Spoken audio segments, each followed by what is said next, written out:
How can just your followers that you follow back can do it with your TikTok videos on TikTok, of course.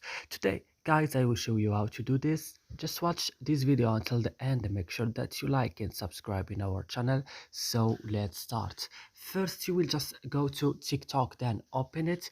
After this, when TikTok is opening, it's open automatically on home, as everyone know. Then you will just go to profile.